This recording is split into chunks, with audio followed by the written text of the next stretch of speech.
yung kawalan nila ng siguro pagtalima doon sa prinsipyo na pinaglalaanan nila, pagkapalit ng tinatawag natin na survival, no? So I think it's more of a personal survival, political survival to be exact, no?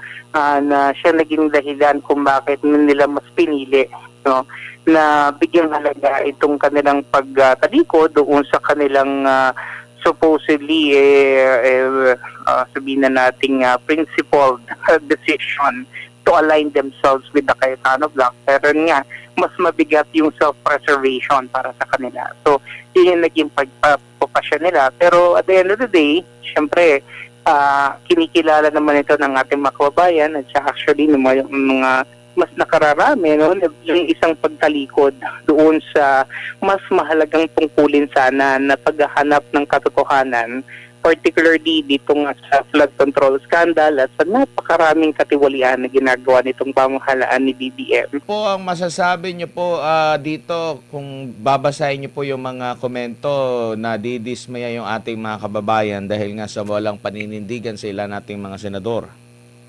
Oo nga po, no? Lumalabas, mas matindi po talaga yung panggigipit at mas matindi po yung pressure, no? Particularly ng Malacanang. Alam naman natin na yung dalawang senators na sabihin na natin medyo bumaliktad, ano, at napasyan nga na umanib na sa bagong mayorya ay may mga nakaumang na kaso, no? So kung titingnan natin, ito yung binabanggit natin dati na palit ulo, no? Ika nga na okay, sweldo kayo sa kaso or medyo they will go easy on your cases pero you need to jump ships, ika nga, and yun nga nangyari. So it will be interesting actually kung paano to ihuhulmahin din, ano, particularly ng Office of the Ombudsman.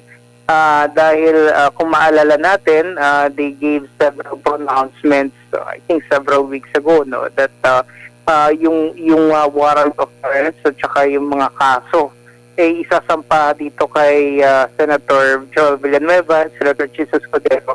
I think they gave only 2 weeks during that time. So it will be interesting right now kung ito bang mga kaso na to ay itutuloy pa despite and in spite of the fact na umalib na nga sila sa bagong mayorya. So, kasi kung gano'n, ano, kung halimbawa hindi itutuloy na itong mga kaso na ito, hindi maliwanag na nagkaroon lamang ng palitan at na-weaponize na naman yung ating judicial process parang bigyang pagpapahalaga itong paglipat nitong mga senators na to. So, at the end of the day, syempre talo na naman ng siya, talo na naman ang taong bayan, at nagwagi na naman yung nandoon sa Malacanang, no? So that's exactly what we're seeing at the moment. Opo, ano naman po yung nakikita ninyo sa epekto nito sa political career ng mga senador na nakita ng taong bayan na talagang mahina ang paninindigan? Well, basically, no, especially if we're looking at the Duterte bloc, no, the Duterte side, talagang masasabi ko, blacklisted na itong mga to, no, malabo na sila ay susuportahan ng mga kaalyado ng mga Duterte, primarily because yun nga, kawalan ng paninindigan. Bukod doon kasi, no, yung kawalan nila ng siguro pagtalima doon sa prinsipyo na pinaglalaanan nila, pagkapalit ng tinatawag natin na survival, no. So I think it's more of a personal survival, political survival to be exact, no, na siya naging dahilan kung bakit nila mas pinili, no, na bigyan halaga itong kanilang pagtalikod doon sa kanilang supposedly sabihin na nating principled decision to align themselves with the Cayetano Bloc. Pero nga, mas mabigat yung self-preservation para sa kanila. So, yun yung naging pagpapasya nila. Pero at the end of the day, syempre, kinikilala naman ito ng ating mga kababayan at actually ng mga mas nakararami, no, yung isang pagtalikod doon sa mas mahalagang tungkulin sana na paghahanap ng katotohanan, particularly dito nga sa flood control scandal at sa napakaraming katiwalian na ginagawa nitong pamahalaan ni BBM. ito sana yung gusto nating resolvehin, no? Kaya nga sila dinala ni Senator Alan Peter Cayetano, hoping and thinking na sila ay hindi babaliktad hanggang sa huli, no? Pero ayun nga ang nangyari, nauna ni si Senator Escudero at pang-13 nga itong si Senator Joel Villanueva. So it's a challenge right now, no? Ang challenge dapat ngayon na sila ay umanib na sa mayorya, na sana ituloy pa rin yung pagsasampa ng kaso. Pero yun nga lang, maaaring kahit isang pa yung kaso, maaaring dahil nga sa kaalyado na sila, syempre, the ombudsman will definitely go easy on them. No? Again, sabi ko kanina, talo na naman ang taong bayan dito.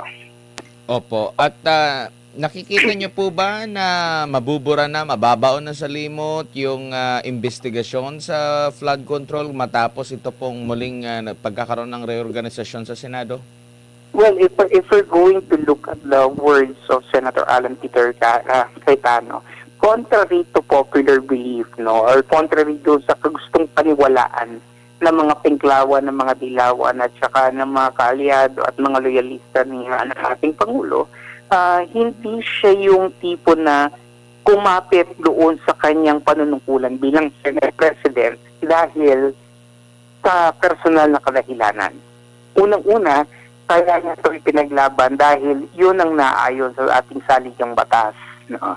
Na 13 dapat. Kaya nga nung nakakuha na sila ng 13, he willingly vindicated the position. In short, they just want to put the Senate by the rules. Unlike itong bloke ni Tito Soto, ni Sherwin Gatchalian, saka mga tulpo, na kaya nila talagang i-bend yung law, no, para sa kanilang personal conveniences, no. So what I'm saying is that at least Senator Alan Peter Cayetano would leave the Senate presidency which is held up high dahil tinupad niya yung kanyang tungkulin at tinupad niya yung kanyang pangako sa BBTO, sa Senate presidency, at sa pakikipaglaban dito once magkaroon sila ng maliwanag na numero. And when it became clear that Senator Joel Villanueva will eventually, and he did, join the Gatchalian bloc, nagbitiw si Senator Peter Cayetano. So, up to the last minute, makikita natin yung prinsipyo at saka yung pagkilala doon sa tinatadhana ng saligang batas. I mean, that is a true mark of a senator, contrary to what other people are saying na kapit ko siya sa posisyon kahit na ayaw sa kanya. So, it's not true, no?